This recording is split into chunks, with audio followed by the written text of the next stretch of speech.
Hi there, and welcome to the first of three listening sessions being held by the California Housing Finance Agency, or CalHFA, here to discuss the California Dream for All program.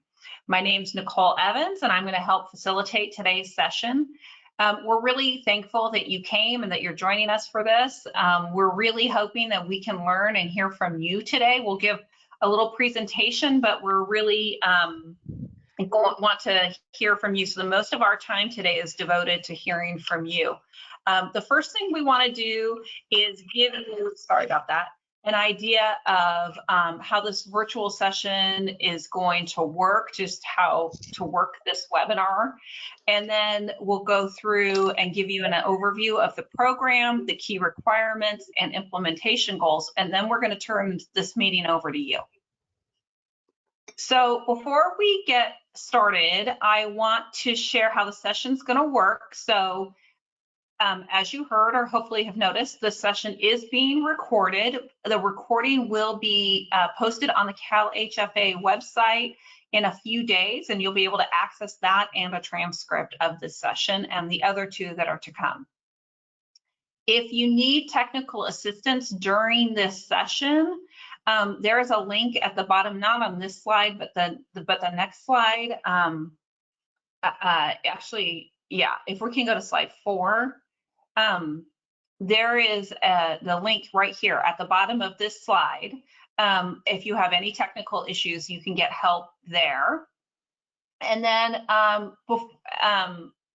we're going to again start with a presentation from the CalHFA team here today. We're going to mute all of you during that presentation, but then we'll open up mics on a one-by-one basis as we call your name. There'll be like a raising hand option for you to say that you want to provide comment, and then we'll call everybody in order received. And we want to make sure we give everybody one chance to comment before the meeting, and then if we have extra time, multiple people can, or you can provide multiple comments. But we'll go over that when we get there. The other thing is we will be here for a full 90 minutes today. Even if we run out of comments and we hit a little lag in the meeting, we want to commit to being here for the full 90 minutes. So whenever folks join us and want to offer comment, we'll be doing that for you. But we do need to conclude precisely at 4. As you know, we're on a flex alert, and we need to make sure by 4 o'clock that we're powering down. So just please keep that in mind. And if we feel like comments are taking a while and we want to make sure everybody has a chance, we might ask you to keep your comments brief. It just depends on how many people raise their hands and participate in the discussion. We just want to note too that this program is in development. It hasn't been fully thought through. That's why this session is so important, is because we want to hear from you. That can really inform for CalHFA the development of this program. So we want to hear from you about California homebuyer needs. Again, you'll be muted until the presentation portion has ended. It's not very long, so stick with us and then you'll have a chance to speak. So with that, let's get started on our presentation. So I just want to take a minute before I turn this over to the experts over at CalHFA and talk about how we got here. So in 2021, AB 140 was passed by the California legislature, and that bill empowered the state treasurer to develop a framework for the California Dream for All program. And the goal is to make home ownership more affordable to low and moderate income Californians. So that really was the genesis of what brought us here today. After that, the treasurer worked with California Forward to develop the California Dream for All proposal. From that proposal, our state Senate Pro Tem, Tony Atkins, issued a budget proposal in this last state budget that just was signed by the governor this summer. And the governor embraced the California Dream for All program to provide that seed funding for the program that now CalHFA has been tasked with implementing. So CalHFA is reaching out to all of you to get your input as they work on that implementation plan. Sorry, let's do this. Okay. Okay. So I'd like to take a minute now to introduce the CalHFA leadership team who are here, and they're going to talk to you about the program. We're going to hear first from Ellen Martin. She's the Director of Business Development and Stakeholder Relations at CalHFA. She's been working really hard on the framework for this program, and I know she's looking forward to what you're going to share later in this meeting. But first, she's going to give you a bigger picture about again, the overview and the goals, implementation goals and requirements of the program. And then she'll be joined during Q&A by her colleague, Cheryl Angst, who's the Housing Finance Chief for CalHFA. So with that, I'm going to turn it over to Ellen. All right. Nicole, can you hear me okay? All right.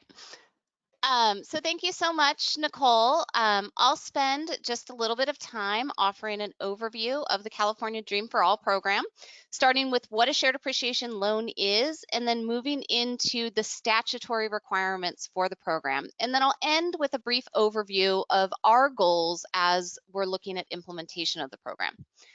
So in summary, Dream for All is a revolving shared appreciation loan program that provides loans for down payment to qualified home buyers.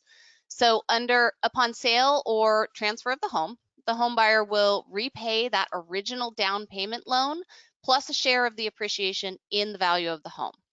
So as a very simple example, if under the Dream for All program, CalHFA provides a shared appreciation loan that amounts to about 20% of the home's purchase price, the borrower would then repay that 20%, that original loan amount, plus 20% of any appreciation in the value of the home, which means that the consumer will be retaining 80% of the appreciation in the home's value.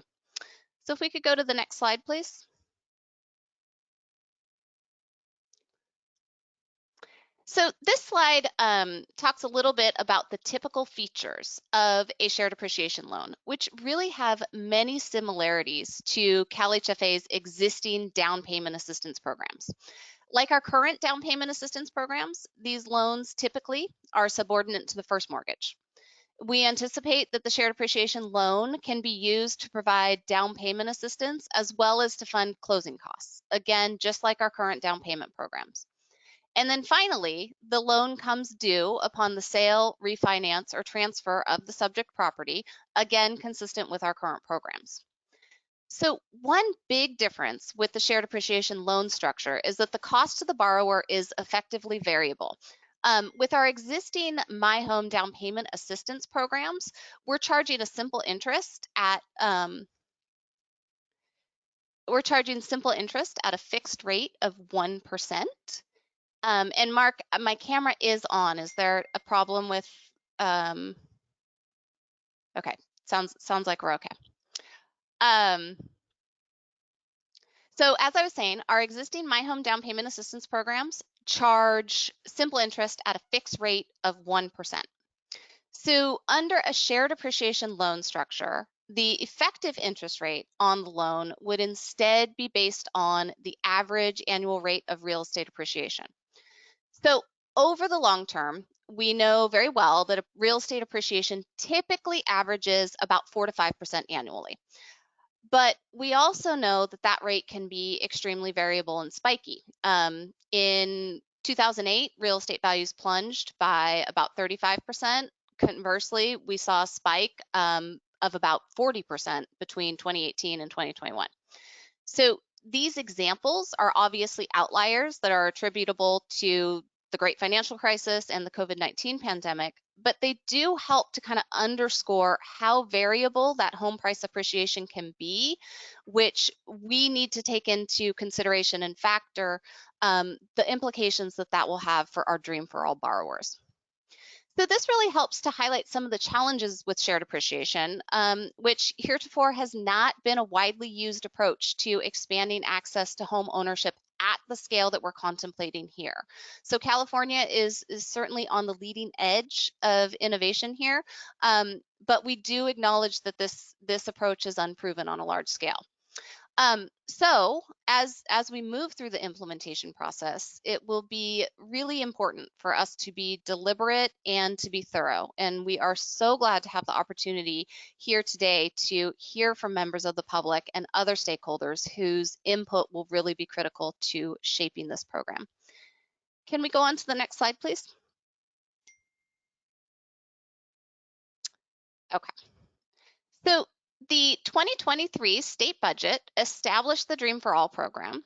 It allocated $500 million to the program over a 2-year period and designated the California Housing Financing Agency as the administrator of the program. The authorizing statute sets broad parameters for the California Dream for All program, offering the following specific requirements. The Dream for All program must include a shared appreciation loan feature. The program's objective is to expand access to home ownership by helping low and moderate income home buyers purchasing owner-occupied homes. The design of the loan product should not unreasonably impede wealth creation through home ownership for those participating home buyers. And then finally, the program should maximize the number of households that are assisted over time, ensuring that the funds that we use to help one home buyer are then recycled upon repayment to help future homeowners. And as part of that, we will examine and explore selling those shared appreciation loans on the secondary market. Next, the shared appreciation loan must be paired with a CalHFA mortgage, first mortgage. So this has significant implications for the lending infrastructure that we use to deliver the loans. And then finally, because shared appreciation loans are a complex financial product, the program design must include adequate consumer protections and disclosures to ensure that the consumer understands the loan. And this is really a key cornerstone for CalHFA as we implement this program. Can we go to the next slide, please? So with those statutory requirements in mind, we have established the implementation goals for the agency that are summarized on this slide. So fundamentally, the goal of this program is to increase access to home ownership for low and moderate income Californians. Dream for All would do that by offering larger down payment assistance that helps home buyers to compete in what we know to be a very competitive market. Relatedly, another goal of the program is to provide opportunities for wealth accumulation through home ownership, that ability for a homeowner to grow their wealth through equity in their home. Next, importantly, is minimizing financial risk to the consumer, to the state, and the agency by building in the necessary safeguards and features that can help to blunt the effects of real estate market volatility and ensure that consumers are financially equipped for the responsibilities of homeownership.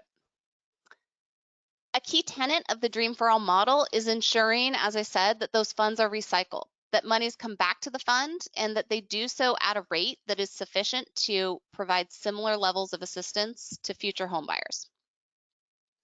And then finally, we need to make sure that consumers are fully educated regarding what they are signing up for and that we remain in contact with them regarding their obligations over the entire term of the loan. And then also importantly, and sort of underpinning all of our work here, we need to design a program such that we can effectively operationalize it over the long term. And that's where CalHFA's existing infrastructure and lending programs come to play. I think it's really important to acknowledge at the outside of this program design process that there are really any number of contradictions and conflicts inherent in the program objectives that I just outlined. So for example, we are trying to increase access to home ownership, but we're also seeking to minimize financial risk to the consumer and to the state. So we have to be very careful and deliberate in how we increase access to home ownership to make sure that we are not putting those borrowers at a higher risk of default.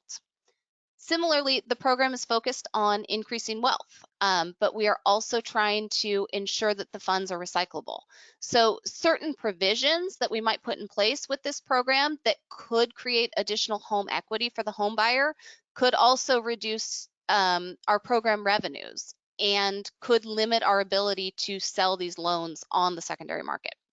So we know and we acknowledge and we understand that there are any number of trade-offs that we need to address as we establish the program parameters, and we're absolutely committed to really thoughtfully balancing these competing objectives and making choices that will help us to design an effective and efficient program.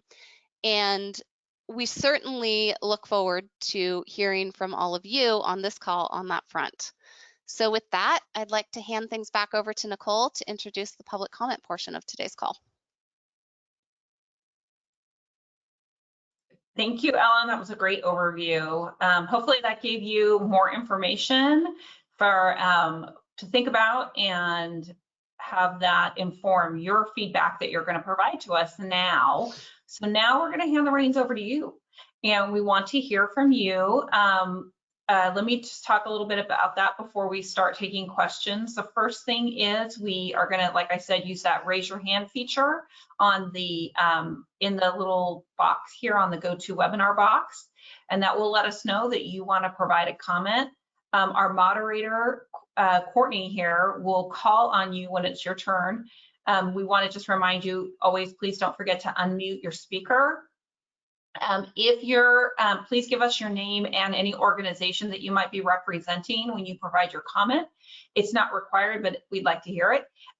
We are taking very careful notes today, and I want to let you know, like, we'll make sure that we know all the feedback that we receive, but you also have an option in addition to or instead of commenting, if you're not comfortable commenting here live on this webinar, but you still want to weigh in, you can go again to this website, www.calhfa.ca.gov/dream, and you'll have an option to submit a written comment there. We'll have more information about that on our last slide here today about where you can go and email a comment, and then there's also a survey you can take. So we're basically gathering information any way possible and however people are comfortable providing that comment.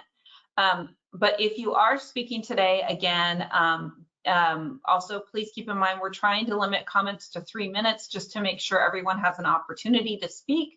If we get through the whole list and there's something else you want to add, you can raise your hand again, but we do want to give everyone an opportunity to speak. So with that, we also have here some comments for you on the next slide, some questions or things that might stimulate your thinking to help and feedback that we'd like to get from you. So we have some prompts here for you. You don't have to follow and respond to these prompts at all. If your comments are in a different direction, that's fine too, but these are some questions we have that we would like to hear back from you on, or if there's something else you want to provide in your comment. But we just thought this might help get the discussion going here today. Also, again, this is a plan that is in development. We don't have a lot of answers to questions today. I just want to let you know that up front. So if you have a question we can't answer, we're going to note it because that tells us something too. And so what I would ask you to do or recommend that you do is also at this website, you can sign up for the CalHFA e-news list. And as the plan comes together and is developed, if there are announcements related to the California Dream for All program, that's your way to ensure you get the latest information about this program. So please also today sign up for the e-newsletter so you can stay abreast of everything happening related to the California Dream for All program. So I will turn this over to you guys now. Please, hopefully you've had a chance to start raising your hands, and we have some people in line here, I don't know. But if we're ready, if you're ready, I'm ready to take your comment. Okay, we have our first comment coming from Ann Tramble. If you could go ahead and unmute your mic and begin your question.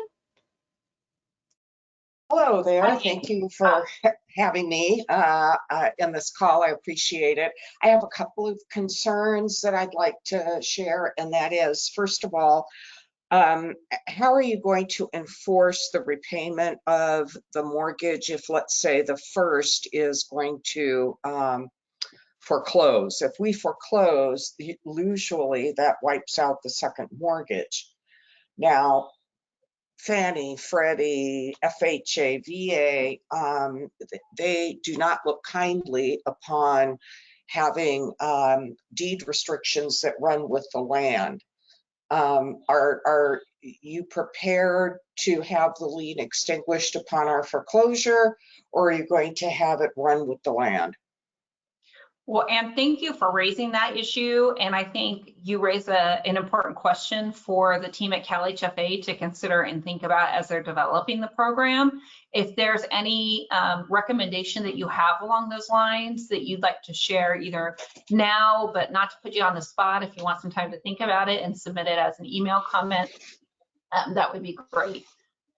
Oh, okay. Well, my recommendation is to not record a separate instrument, but do have verbiage in the existing instrument that's getting recorded, like the mortgage or the deed of trust, to have any overage of the sale from the repo go to CalHFA.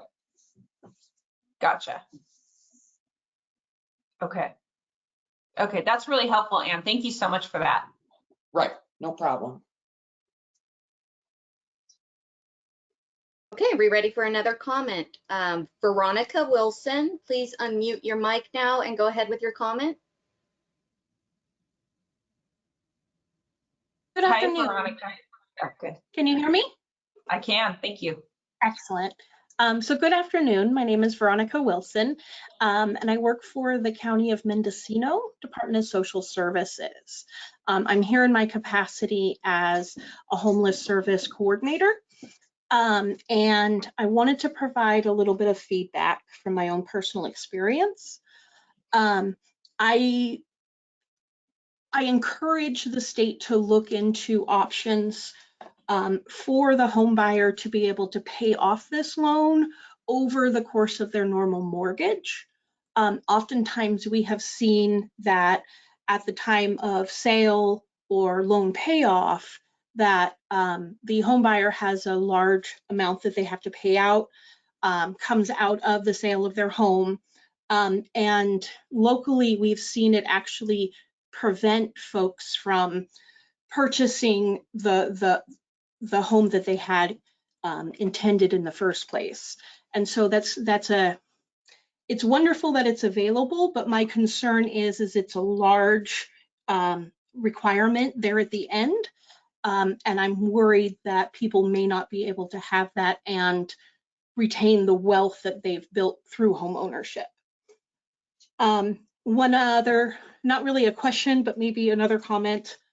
I would encourage the state to include in their review, and maybe you do already, but to make sure that these loans aren't going into certain areas of a community that could cause gentrification or other kind of issues within the social structures of that community. So making sure that it's distributed and equitable, and we don't create lower income areas that we've seen happen in the past. Thank you. Nicole, I can't hear you. Sorry, Ellen, did you want to say something? I did. I actually just wanted to ask a follow-up question, because I think your comments about gentrification are really on point and interesting. What suggestions do you have about how this program can seek to mitigate the effects of potential gentrification and displacement? I would suggest looking at, tracking the zip codes of where the applications are coming from, and then helping the individual applicants to identify, where they want to live, and help them with that housing search, so that the program can kind of ensure that doesn't happen. So it's really about tracking where people are coming from and where they're going. Great, thank you. I appreciate that input. Yes, thank you. Okay, next we have Leo Goldberg. If you want to go ahead and unmute your mic and begin your question or comment. Yeah, hi. Thank you for the opportunity to comment. My name's Leo Goldberg. I'm co-director with the California Community Land Trust Network. Community land trusts are nonprofits that own the land under permanently affordable housing. So in the case of homeownership, they're single-family homes or multifamily homeownership buildings, whether they're co-ops or condos, that where the homeowners own the improvements and have a 99-year renewable ground lease with the Community Land Trust, which is a community-governed nonprofit that the residents also have a governance role in. So the goal of Community Land Trust is to preserve housing in particular, but other land uses as permanently affordable, and also to create governance and ownership opportunities for low-income people, whether they're community members or actually residents of these buildings. So CLTs are interested in this program and that it could help low-income folks access homeownership opportunities on community land trusts. One key to making sure that community land trust properties are eligible for the program would be to make sure that when the program guidelines or rulemaking is completed, eligibility in terms of the type of building that home buyers can use the loan on is not defined too narrowly. So already there's a prescription that the program has to be paired with a CalHFA mortgage. So that works for community land trust. It also works for cooperatives, which is a form of homeownership that is a pathway for low-income people, and many of our community land trusts are developing cooperatives now. So I think there's an interest in making sure that a program like this would work with cooperatives. Cooperatives, community land trusts, manufactured housing, they're all eligible for CalHFA mortgages. And I'd really stress to try to keep this program open to all those typologies as well, as opposed to just single family homes. I'd be happy to follow up with kind of more detail on that. The other just issue I'll just raise in the form of a question is my understanding of shared equity or shared appreciation mortgages is that the rate of appreciation is usually based on the actual appreciation of the home, based on the resale price or a assessment of its value at the time of resale. What I think I heard described was it would be based on an average. I'm curious if that would be a statewide average or something more location specific, with the concern that if it's a statewide average, people could end up paying much more in appreciation than their home actually appreciated. So I'll leave it there. Thank you again. Yeah, thank you. Thank you for your comments on community land trusts. We definitely hear you loud and clear. I do want to, and thank you for your question regarding the rate of real estate appreciation, because I do want to clear up if there's any misunderstandings. When I said average real estate appreciation, I meant over the term of the loan, it would be effectively, the rate of return to the program would be equal to the average rate of real estate appreciation. But the appreciation share will be, as you said, based on the actual change in the value in the home between when the purchaser, when the homeowner originally purchased it and when they sold or transferred it. So you're absolutely correct. It would be based on the actual. Okay, great. Thank you for the clarification. Yeah, thank you for the question. Okay, moving on to Giovanna Morales Tilgren. Please unmute your mic and go ahead with your comment or question. Yes, hi. My name is Giovanna, and I am a housing policy coordinator here with Leadership Council. I think my question is, so this program targets low-income and moderate households. But are there any, at least for us, the residents that we work with who are low income do not have the best credit? Is there anything in the program that will assist them and making sure that there aren't any barriers for them accessing this loan? So I will start to answer that. I think it would be great if my colleague Cheryl Angst could also help and chime in here. The credit requirements will largely be driven by the requirements associated with our first mortgages. And Cheryl can weigh in on exactly what those are if she's available to unmute. Yeah, I'm unmuted now. Currently, our low-income borrowers, which is under 80% AMI, we have a minimum credit score requirement of 660. And for those greater than 80% AMI, we have a 680 minimum credit score.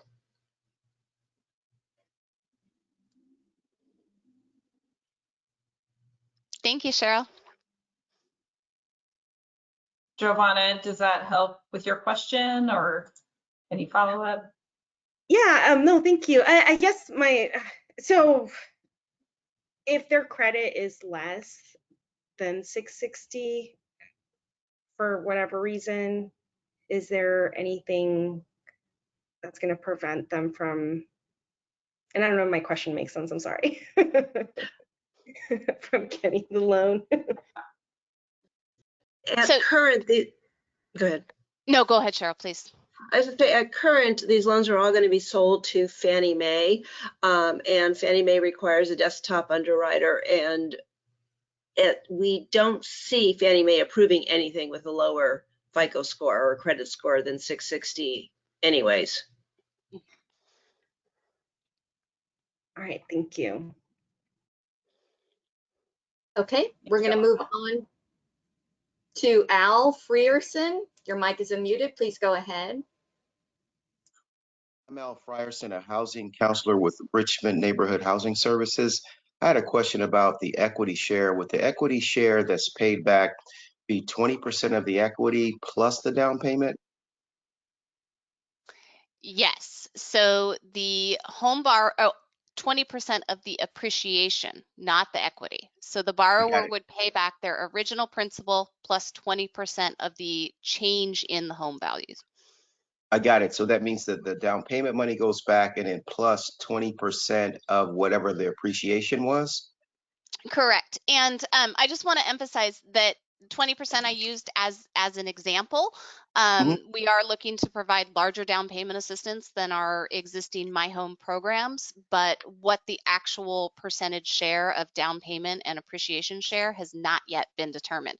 So we would certainly welcome input from folks on the line about where they think that share needs to land in order to provide meaningful increases in access to homeownership. And that's the thing, so that when you look at that, depending on the appreciation, that could really vary area to area. So another thought is that this would enable a person, for example, that couldn't afford a $400,000 home, maybe afford it because it would be based on a smaller loan balance. So that would help with their ratios. Basically, they wouldn't be priced out of a certain area like Oakland or whatever. Is that how that works pretty much? Pretty much. And also the idea would be if we are able to get up to 20% down payment, then we would eliminate the requirement to pay mortgage insurance, which can create, as you know, lower your monthly cost of housing and really help make home ownership more accessible at higher prices. Thank you. Thank you. Thank you.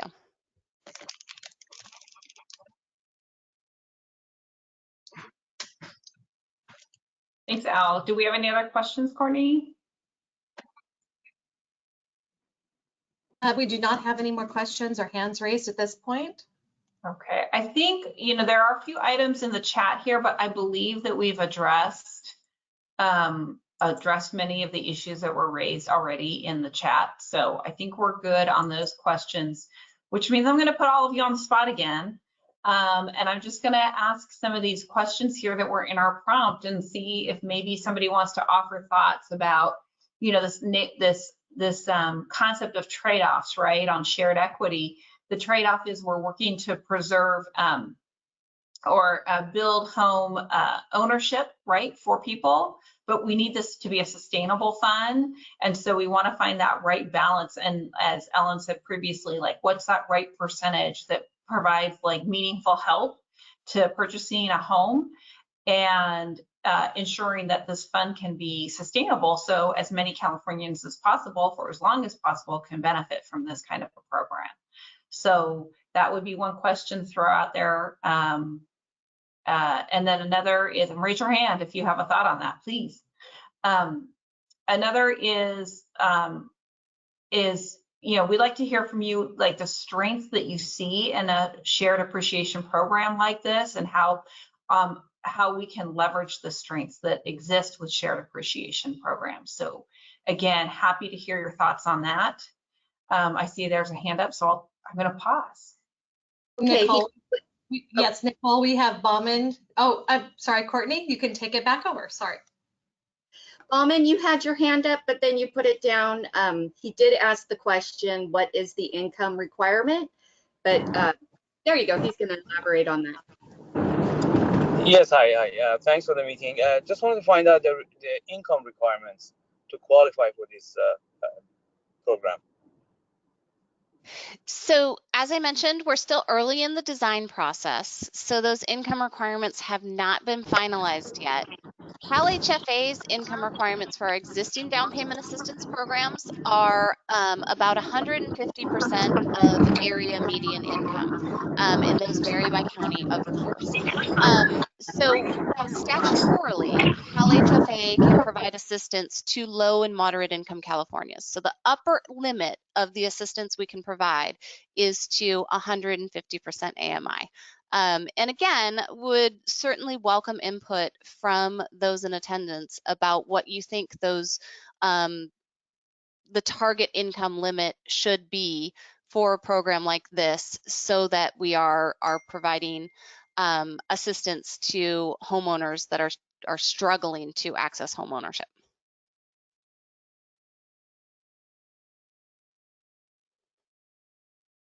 Okay. Anne Tramble, you have your hand up again. I'm going to unmute your mic. You can go ahead. Thank you. And by the way, I'm with Homebridge Financial Services, and I'm the director of National Affordable Lending. One of the things that I see really getting in people's way, not only is the down payment piece of it and the reduced, balance that would reduce the monthly payment, but also PMI and MIP. And both of those factors are addressed by a 20% down. But if we deck a portion of that 20% down against closing costs as well, boom, they're back in the PMI bucket. So I'd like to suggest for borrowers that are under 80% AMI to offer perhaps a grant to help them with the closing costs, and people below 50% double the grant for the closing costs. That way it opens the door not only for the reduced monthly payment, but it also helps them get in from the perspective of having their closing costs partially covered. That's great. Thank you so much you. for raising an issue and offering a suggestion. That is exactly what we need. So thank you. You're welcome. Okay, we received a question from one of our attendees, and I'll just go ahead and read that. Did I miss info on the timeline of when the program will become available for borrowers? No, you did not. So we are in our early design phases, and really at this point, we're seeking input from the public and from stakeholders. We'll be going to our board later this month with some potential early design parameters, and we should have some additional information about anticipated delivery to the market of this program at that time. So this is a great opportunity to reiterate that if you are looking for news on the program, please do sign up for our e-news, which you can find at the website at the bottom of the slide, www.calhfa.ca.gov/dream. And I'm not seeing any other hands up at this time, but that could change at any moment, and I'll let you know when it does. Thank you, Courtney. Well, I'm going to just pose another one of our prompts here for you to think about, because maybe you offered the comment that you had wanted to offer, but if you have thoughts about some of these prompts, we'd like to hear your thoughts on that as well. So I'll move down to the barriers, and I think we've heard a few barriers already here today, so thank you for that. And so we'd like to hear if you have other barriers that you have identified and you have thoughts about how we can overcome those barriers. We'd love to hear from you. And also, as always, as with any CalHFA program, they always would love to get input on how to help Californians find out about this kind of loan and how to understand a shared appreciation program. Any takers on any of these prompts?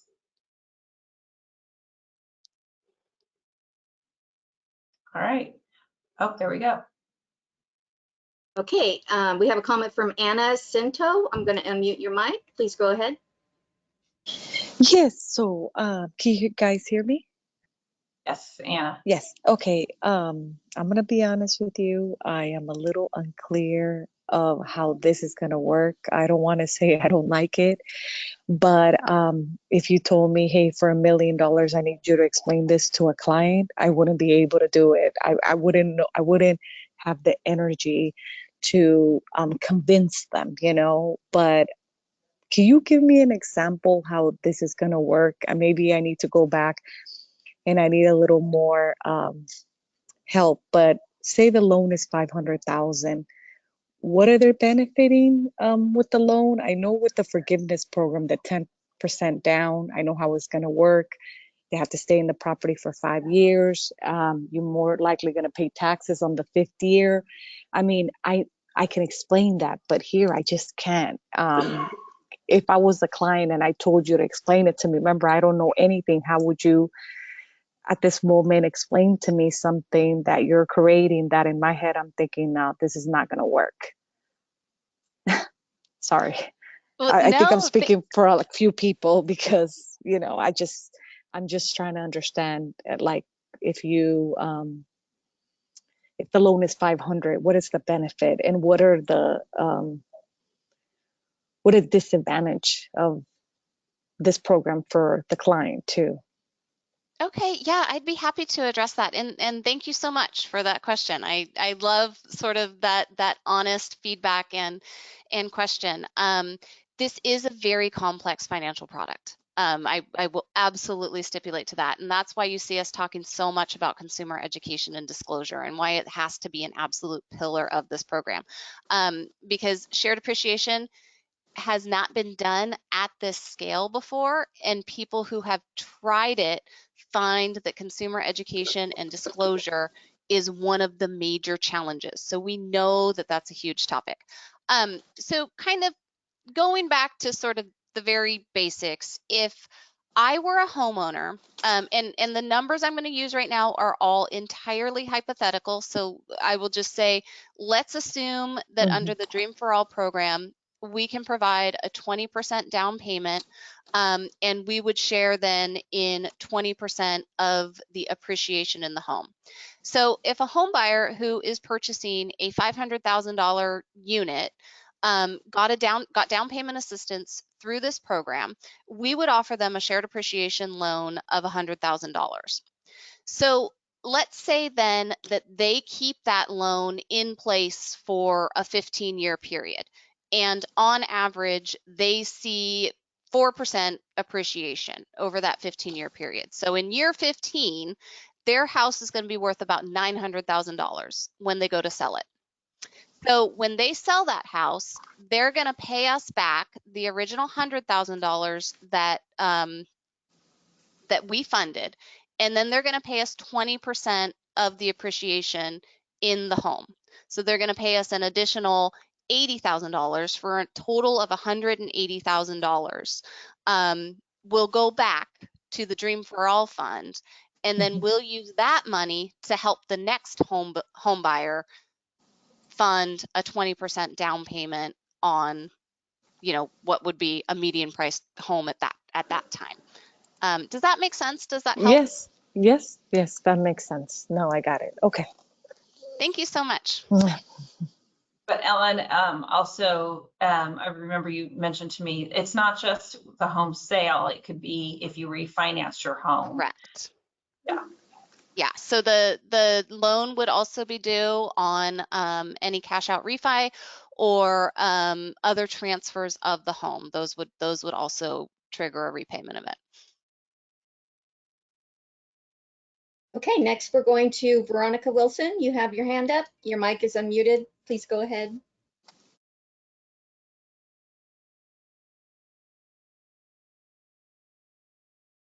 Here we go. Here we go. Figured it out.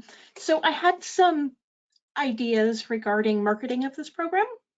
HUD has a unique model. You may already know about it. It's called housing counseling. And the housing counseling agencies specialize in helping low-income housing, first-time home buyers and things like that. So that's one avenue. Another avenue would be through persons like myself. We're called, through HUD, we're called the Continuum of Care Coordinators. Each jurisdiction, and sometimes it's one county and sometimes it's multiple counties, have an established continuum of care for homelessness. And each one has an appointed staff person who helps to do community planning, housing development, advocacy, housing support programs. And oftentimes we know the service providers in the area and can get that information out to non-traditional providers.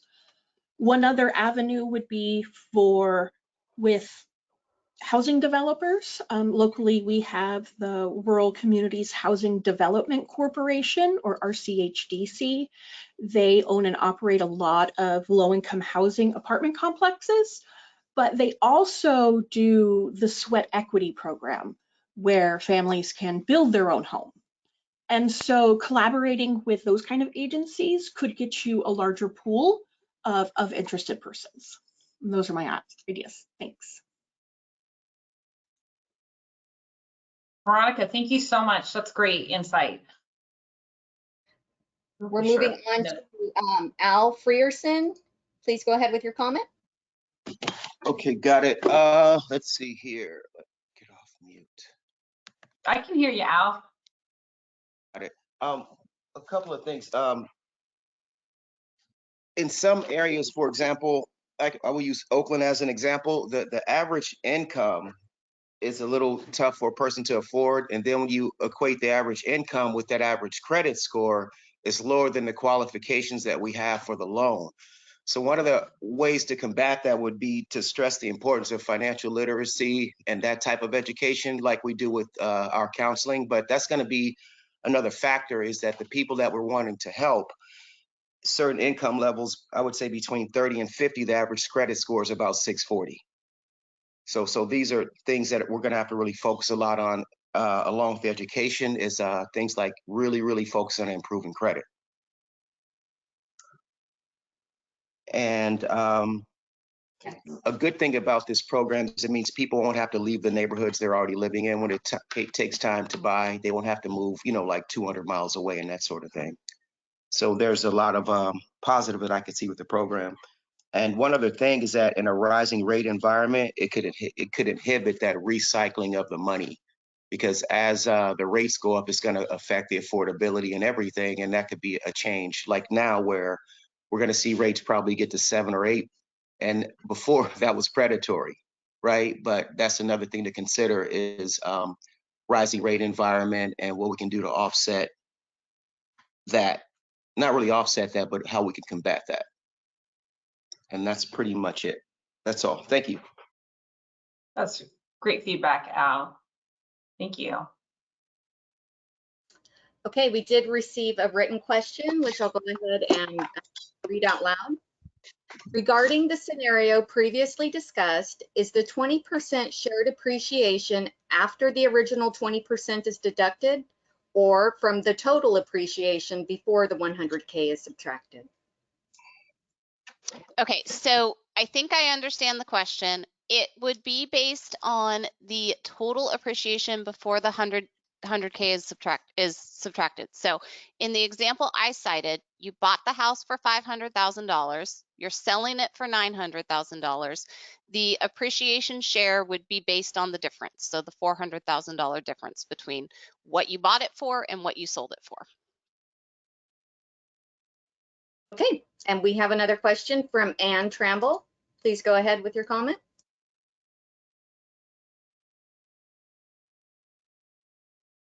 Hi there. Sorry to keep bombarding you, but I think another opportunity for marketing this program is through mortgage lenders and realtors. One of the things that we found during the last couple of years is that realtors were not so very excited about accepting offers from people with down payment assistance. The second you said down payment assistance, they were like, next deal. So I think that educating the realtors and sitting in on some of the California Realtor Association meetings and educating them about this opportunity will definitely give you some traction.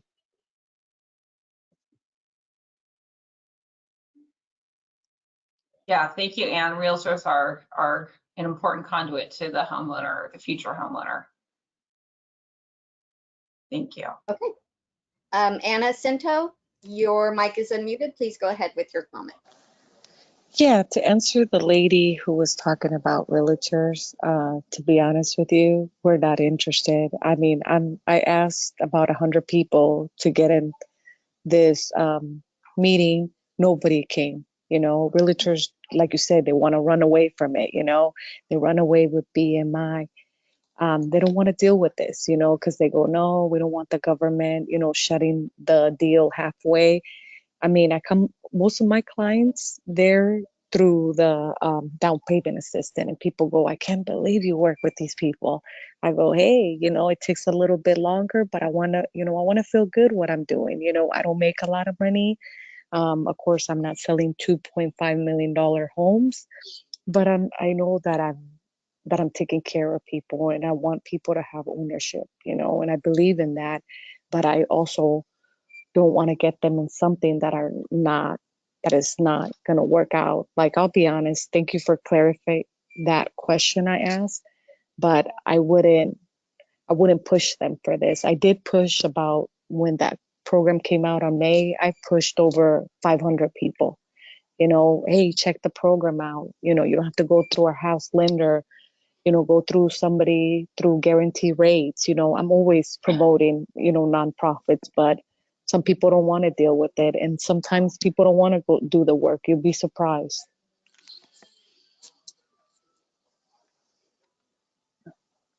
Thank you.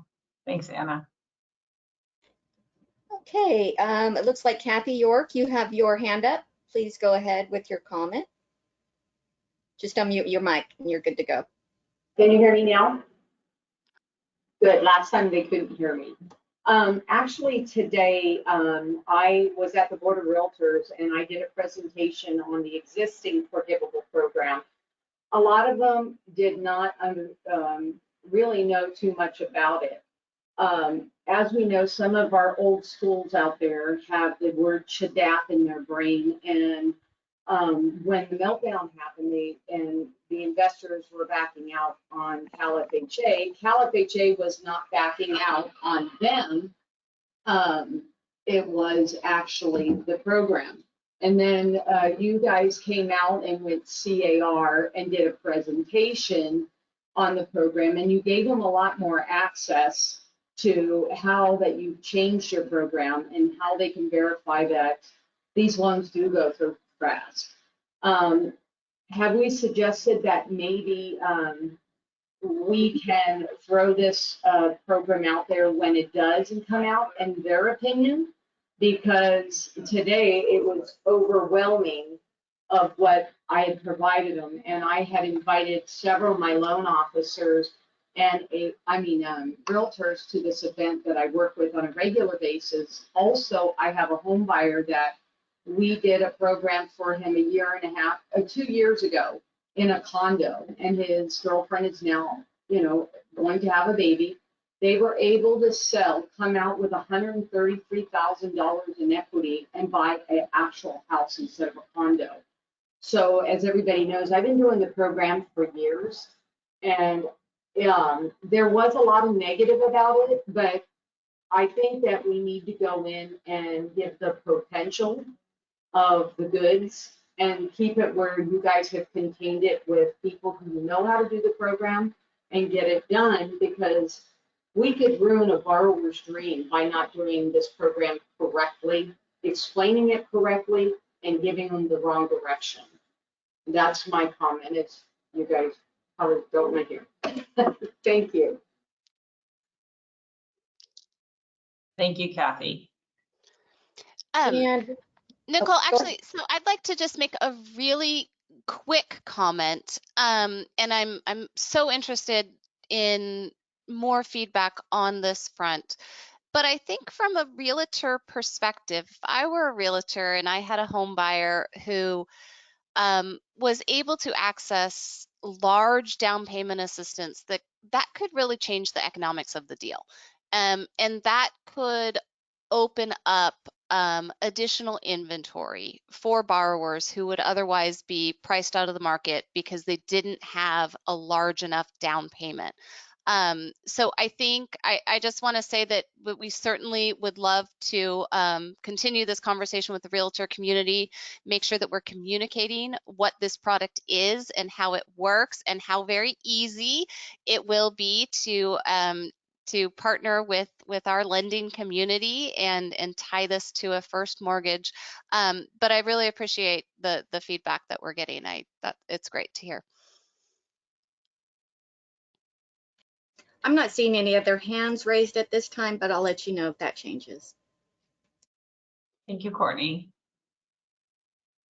Well, we're here for you. We want to hear from you. So if as you're mulling all of this information over that you've just heard, the discussion you've heard, and you have additional comments, or if you're new to this meeting, I can't quite tell who's been here a while and who just joined. We'd love to hear from you. Look at that. We got another hand up. Thank you. Bahaman, your mic is unmuted. Please go ahead with your comment. Yes, I guess the program is not finalized yet. How soon can we expect this program to be up and running? Yeah, that's a great question. Thank you for that question. I mentioned a little bit earlier, we don't have a timeline for this program yet. We're still sort of in the early to mid design stages. We're looking for public input and stakeholder comments regarding program design. We will be going to our board later this month where we'll talk about some initial design parameters, and that will help us to put a finer point on when we anticipate this program will be delivered to the market. So I'll make another pitch to sign up for our e-news updates at calhfa.ca.gov/dream. And as soon as we have more information like program design parameters and timelines and additional opportunities for stakeholder comment, you will get that information through those e-news updates.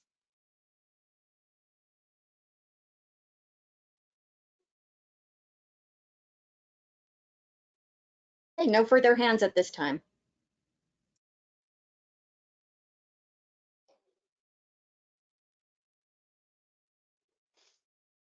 Any other feedback? We're here for another 30 minutes, so we'll stay until 4 o'clock. We're here for you and your comments and your thoughts. If you think of things after this meeting ends and, shoot, I wish I would have shared this idea, you can. Just go to calhfa.ca.gov/dream and you can get information, or actually right here on the slide, you can email us at feedback@calhfa.ca.gov. Please note that you're providing feedback on the California Dream Program. That will actually help. They do a lot at CalHFA, but yeah, so if you want to provide an email there, there's also going to be a survey that you can fill out that you can find here at this web address.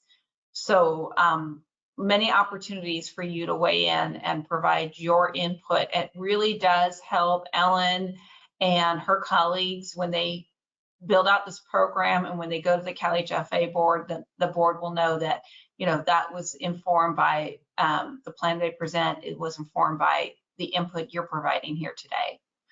We will be having 2 additional sessions. I will get those dates handy in the next 30 minutes so we can announce them. But I believe it's September 18th and one other date, but I'll share that with you. So there will be other, 2 additional opportunities to weigh in and provide feedback on this program. And this is really just the beginning. I know, again, those updates will be coming out through the e-news channel. So if you want to stay abreast of what's happening for California Dream for All, then you should sign up for the e-news.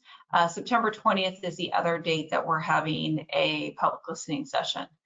That information will also be available at this web address if you need the particulars or you want to sign up to participate in those future webinars. Or if you want to tell your friends about it, tell some realtors about it.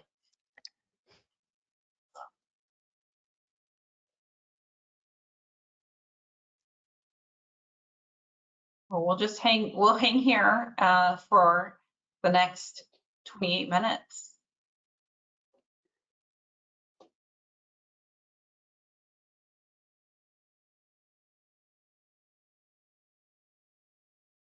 We will turn our cameras off, but know that we are here. We haven't abandoned you. We're here for you.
Hi, Nicole and Ellen.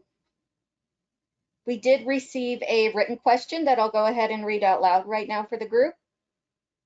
Thanks, Courtney. Let's see, our interest rate 5.5% or update interest rate usually higher or lower than current market rate? And perhaps if the person who wrote that question would want to elaborate, I can unmute your mic if you'd be willing to do that. Yeah, it would really help to get a little more clarity on that. And if you're uncomfortable coming on the mic and sharing your comment, if you want to write that out a little bit more, rewrite it maybe for us here in the chat or send that in through the email option, that would be great. But I think we would need a little more information unless Ellen thinks she wants to take a stab at that. Yeah. Yeah, I think a little more context would be really helpful. Is it Quinn Tran? Your mic is unmuted if you'd like to ask your question.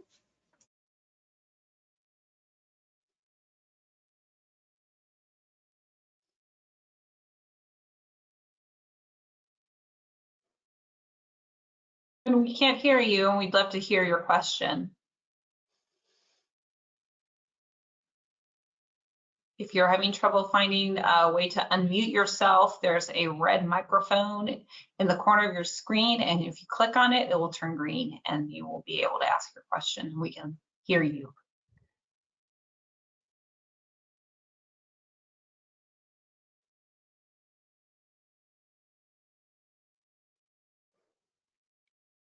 Well, we would love to know a little bit more, so please feel free to send us an email at the email address, at the feedback email address, or Here we go, feedback@calhfa.ca.gov, or you can resubmit your question here in the chat.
All right, I'm going to come back again.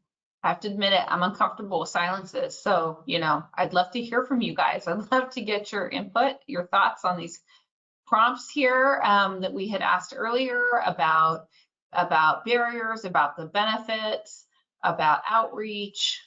Any input you have, we'd love to hear from you here in our remaining 20 minutes. Nicole, we did receive a comment from someone who missed most of the presentation. Maybe you could update with how she can watch it afterwards. Oh, yeah, thank you. Thank you for that question. This is a recorded session. You probably noticed that. So it will be posted in a few days on the CalHFA website here on this website at the bottom of the slide, calhfa.ca.gov/dream. Transcripts will also be posted there, and you have an opportunity to watch back this session. There's really a lot of great feedback we received. We also have 2 additional sessions coming up, and so you also have the opportunity to join us again and get to hear Ellen's excellent presentation. We'll have one session on September 20th, and the other one is on September 21st. Sorry, I think the dates are wrong on here, actually. It's September, I believe it's September 20th and September 16th. But we'll clarify that. Everything will be posted on the calhfa.ca.gov/dream Dream website to enroll and sign up for future webinars.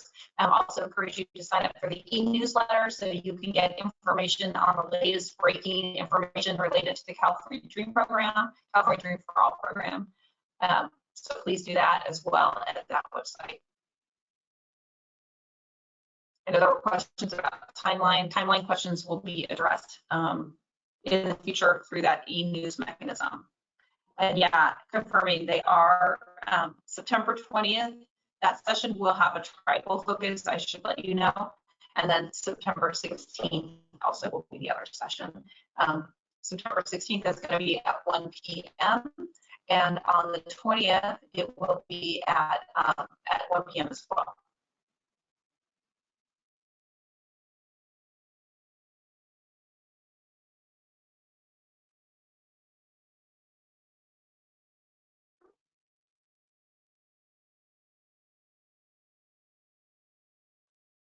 You guys are gonna make me sit in silence. That's okay. I can do it. This is a good opportunity for me to work on that. Thank you.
Hi, everyone. I'm back. We only have 15 minutes left in the session today, so I just wanted to notify you of our last 15 minutes. So if there's anything that you are dying to share today, that you can do so before we wrap up at 4 o'clock.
As we reach our last 10 minutes of the meeting, we're going to share these prompts with you again. If you want to take a last few minutes here to think about some of these prompts, and if you have anything to offer related to the questions we're posing to you here today, we'd love to hear your input. Thank you so much.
All right, as we head into our last few minutes here of this session, I just want to thank you so much for taking the time to join us today.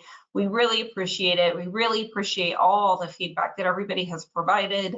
I'm sure there will be other thoughts that you might have along the way. So again, I want to encourage you to provide additional feedback or maybe summarize what you said here today in an email to us at feedback@calhfa.ca.gov, or you can look at our survey that's available at the website calhfa.ca.gov/dream. Or you'd like to join us for one of the future sessions, you can find that at the website as well. We were pleased to have so many people join us again and offer great feedback. I know Ellen's looking forward to providing that presentation again on September 16th and on the 20th, so we'll be back at it. And then the hard work really begins of pulling the detail together for this program. And as some of you have raised, there are a lot of complicated issues to work through. As Ellen said, nothing has been done at this scale. Shared appreciation has not been done at this scale before, so California is really going to be on the cusp of innovation yet again. And your thoughts will really, really help, because we want this to be a sustaining program that can help future generations purchase a home in our beautiful, beautiful Golden State.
All right, I'm going to move us to sign off here. Again, I want to thank everybody who joined us today. We really appreciate carving out the time to really try to help, like I said, future generations acquire a home for the first time, to build that generational wealth, to attain that dream that's hard to attain in a house like in a state like California that's got really high housing costs. So we appreciate your input, your interest, your care and concern for homeowners in our state.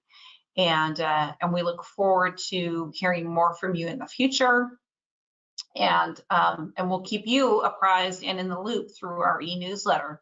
So please be sure to take note if you haven't already, because we need to sign off. It's a Flex Alert day, and we need to end our session right now and start conserving energy. We hope if you're in a hot part of the state like we are, you stay cool and take care. Thank you for coming. Bye-bye.